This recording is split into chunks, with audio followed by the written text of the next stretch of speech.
म्हणलं तर नाही नाही, माझ्या धारा राहिल्या, माझं काम राहिले, माझी मालिका बघायची राहिली. आता कसं काय करावा?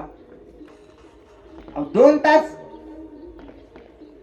संतांनी आपल्यासाठी किती वेळ वाया घातलाय. त्यांनी आपल्यासाठी एवढं करून ठेवलंय महाराज. काय सांगू आता संतांचे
प्रमाण दिलं ताई.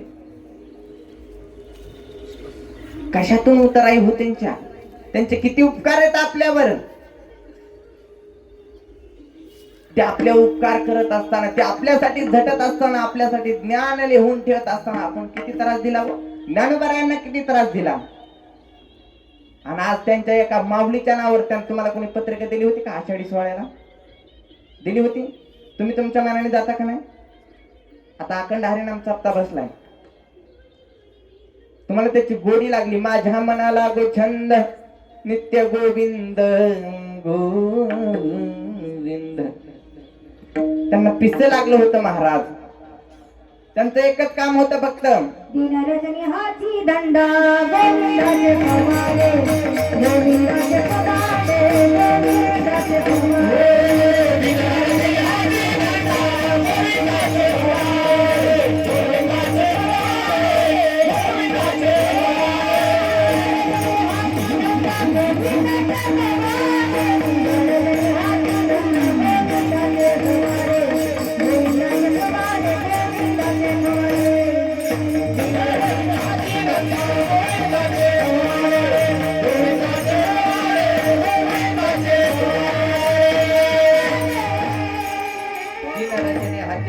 गोविंदाचे पवाडे.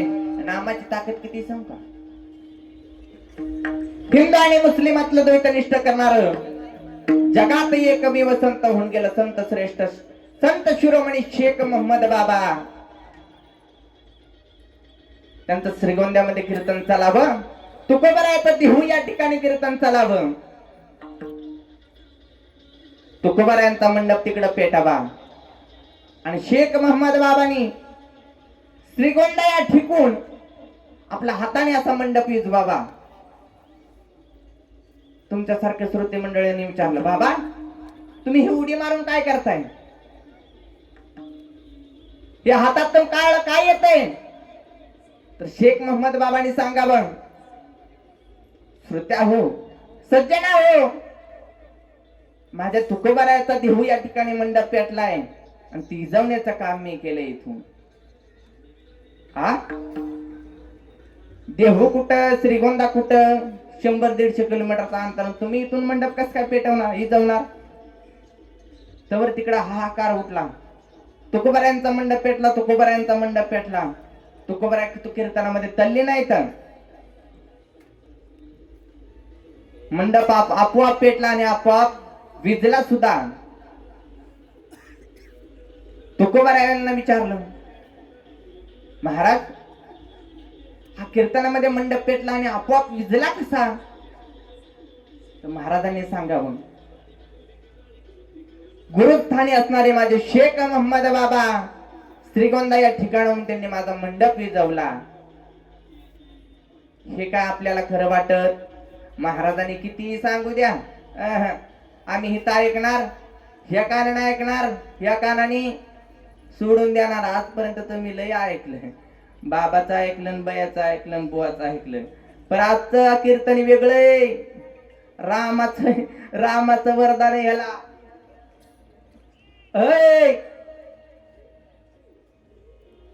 आज सगळं घेऊनच जावं लागेल तुम्हाला.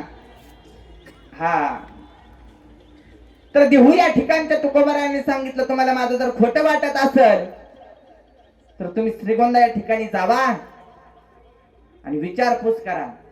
इकडे शेख मोहम्मद बाबांनी सांगितलं, माझं जर तुम्हाला खोटं वाटतंय का तर तुम्ही देहू या ठिकाणी जावा आणि चौकशी करून या.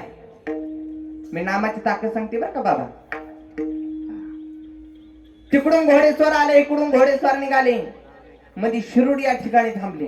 नदीला पूर आलेला आहे. तिकडून देहूकडून आलेले लोक तिकडे थांबल्या, तिकडून श्रीगोंद्याकडून आलेले लोक थांबल्यात. तिकडून विचारले, हे कुठे? त्यांनी सांगितलं, बाबा आम्ही देहूवरून आलोय. रात्री तुकोबारायांच्या कीर्तनामध्ये मंडप पेटला आणि तो आपोआप विजला. महाराजांनी सांगितलं, श्रीगोंद्याच्या शेख मोहम्मद बाबांनी जावला, चौकशी करण्यासाठी आलोय. तर इकडले म्हणले, खरंय खरंय, आम्ही सुद्धा तेच चौकशी करायला आलोय. आणि तेव्हापासून त्या नदीला नाव घोड नदी पडलं. बघा, प्रत्येक ठिकाणाला काहीतरी इतिहास असतो महाराज. ती कशाची ताकद आहे? नामाची. तुम्ही म्हणता आम्ही आता इथनं नाम घेतो, आमच्या घरात सोन्याचा हंड तयार होऊ दे. तुम्ही 7 जरी जन्म घेतलं का तरी तसं काय होणार? त्या पात्रतेला जावं लागतं, ती अवस्था निर्माण व्हावं लागते.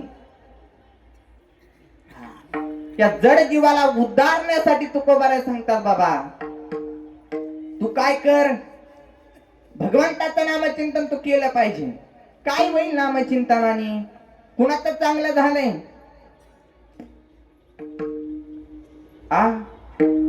नामस्मरणाची किती ताकद आहे सांग का? काळ सुद्धा इथं येऊ शकत. हा, त्याची काळावरी सत्ता. एवढी नामस्मरणाची ताकद आहे महाराज. तुमच्या आहे काय प्रपंचातल्या नामस्मरणावर ताकद? तुम्ही किती प्रपंच करा हो, संग येणार आहे का? मावशी तुमचा प्रपंच झाला काय पूर्ण? बाबा मग प्रेल झाला का? तुम्ही किती जरी संसार केला तरी तुमच्या अपेक्षा काय संपत?